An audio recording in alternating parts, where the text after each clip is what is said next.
Start.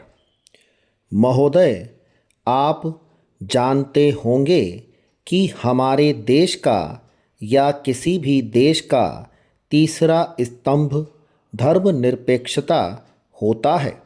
विरम, मैं इस संबंध में थोड़ी सी बात करना चाहता हूँ कि लोगों ने विभाजन की पीड़ा को भोगा है। विरम, उनके लिए विभाजन होना इतिहास का मात्र अध्याय ही नहीं था। विरम, उन्होंने विभाजन होते हुए देखा है।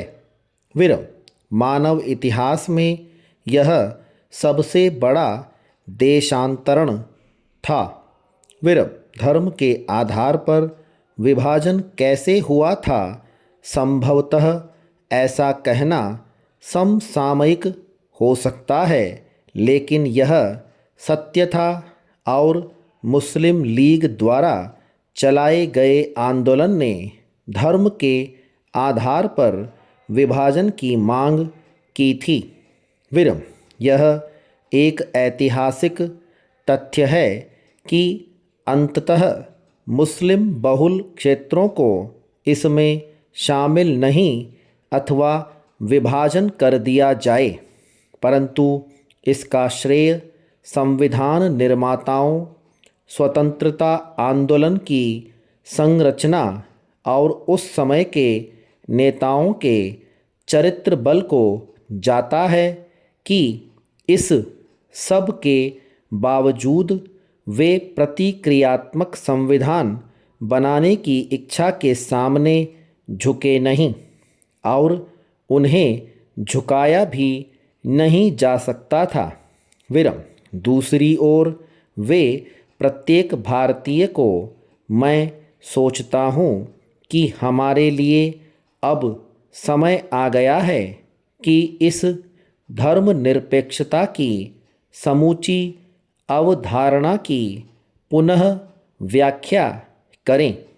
विरम, दुर्भाग्य से हमारे कुछ बुद्धिजीवियों ने इसे धर्म विरोधी रंग दे दिया था और इस शब्द को एकदम भिन्न संदर्भ में देखा गया है। पैरा, यूरोप में चर्च और राज्य के बीच संघर्ष के परिणाम स्वरूप धर्म निरपेक्षता की उत्पत्ति हो गई थी।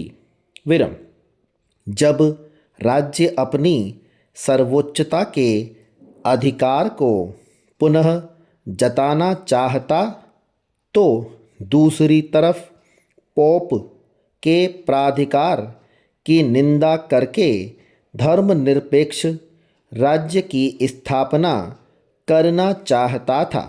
विरम, इस प्रकार की धर्मनिरपेक्षता भारत में प्रासंगिक नहीं है। विरम, इस देश के लोग, चाहे वे हिंदू हैं, मुसलमान हैं, जैन हैं, बौद्ध हैं, यहूदी हैं अथवा फारसी, सब लोग अपने अपने धर्म में गहरी आस्था रखते हैं। विरम, मेरे मुताबिक धर्म प्रधान देश की यही विशेषता होती है। विरम, विश्व के 4 महान धर्म हिंदू, जैन, बौद्ध, सिख की भारत में उत्पत्ति हुई थी। विरम, ये सभी धर्म यहाँ पर सदियों से फल फूल रहे हैं। विरम, यदि आप धर्मनिरपेक्षता के धर्म विरोधी दृष्टिकोण को लेंगे। स्टॉप।